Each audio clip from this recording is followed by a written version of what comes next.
120 hadis an Anasi qala Rasulullah Anas radıyallahu haberta Allah'ın elçisi sallallahu aleyhi ve sellem etken babani muğaccelani uqubetuhuma fil dunya.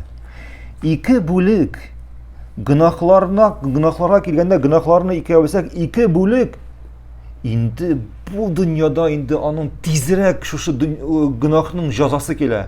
Kişiye indi şu iki günahının indi bu dünyada cezası düşe. Nindi günahlar var? El-bagyu vel-hukuk. Birincisi kişiler bilen gadilsizlik muamele kılı. İkincisi eti aniga buysunmav. Eti aniga buysunmav. Birincisine girgende kişiler bilen gadilsiz muamele kılı şunlukta bu büyük zor günah. Hammının subhanallah cezası indi bu dünyada kele. Hammının indi cezası bu dünyada kele. Hem subhanallah mına uylap karasan aytik şu din meselesine kelgende, bizning din şeriat meselesine kelgende to'g'ri yo'l al-hidoya, ya'ni to'g'ri yo'l shu Alloh bizga ko'rsatgan to'g'ri yo'l shunday ul bek jingil. Ul oq bilan qora shekilli. To'g'ri yo'lni Alloh oq bilan qorani ayirish shekilli. Mana qarag'iz, Alloh butun alamlarning Robbisi. Alloh dinni borliqqa keltirgan, dinni bizga tushirgan, indirgan, shu dinni Alloh yasagan din. Allah dinni yasagan ham şu dinni anlatırak kimni jibergan? O'zining nesin peygamberimizni Muhammadni, ya'ni Allohning peygamberi Muhammadni bizga jibergan şu dinni anlatırak. Bunu anlar için bir misal keltiraman. Mana kishilar ishlar birer предприятиеda, birer zavodda ishlar. Bu zavodning bor direktori. Ham bu zavod direktorining bor 10 qo'li zami bor.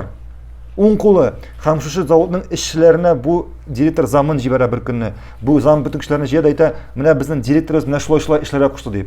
Ham shunda shu mezgilda qo'yanda bir kishi kelan, bir kishi bilmagan indir kishi kelan, "Yo'q, ala ishlarga kerak bo'ldi, mana bu ishlarga kerak" deb. Kishilar kimning so'zini tinglayashaqlar? Albatta endi jular kishiga da anglashlar, direktorning zamini tinglayashaqlar. Alloh bor misollardan da üstün, buyuk. Allah jibergen o'zining elchisi Muhammadni. No, jular kishiga da anglashlar, endi mana Allohning dini, mana uning elchisi. Tag'in narsa kerak bundan so'ng. Yo'q, shundan so'ng kishilar aytdilar, "Yo'q, deb bizning mazhabda alay tugul" deb. Yo'q, bunda bizning imomimiz alay aytira qo'shmadi deb. Yo'q, bunda alay tugul deb. Bu endi akıllı, bunu anlar için nindir zor oku yurtların bitirek gerek tugul. Bu endi belekey sabiga 5 yaşlık, 7 yaşlık sabiga anlatsam, mana Allah'ın dini, mana Allah'ın peygamberi, mana peygamber şulay işlere koştu. Mana Allah kitabında ayta, Allah'a buysununuz, anar onun elçisine buysununuz deb ayta. Nerse anlaşılmıyor bunda? Bor nerse anlaşılar. Men bunda ne için aytayım subhanallah?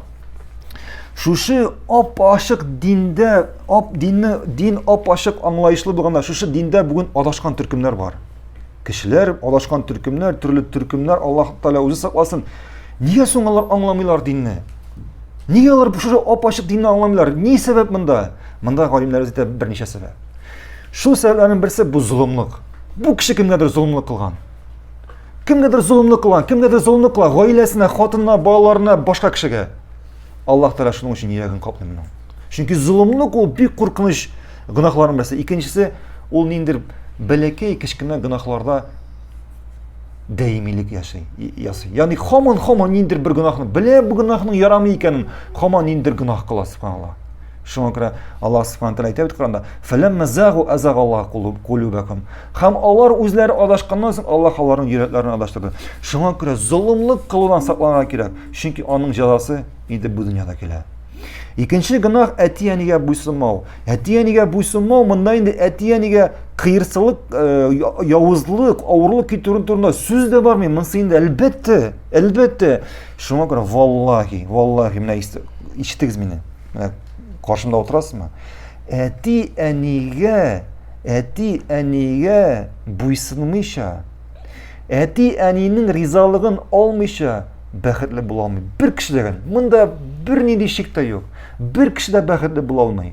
Hem eğer de eti eniye ağırlık getiresinken bil, indi bu dünyada, indi uzaklamışa sana ceza kileşek onun için.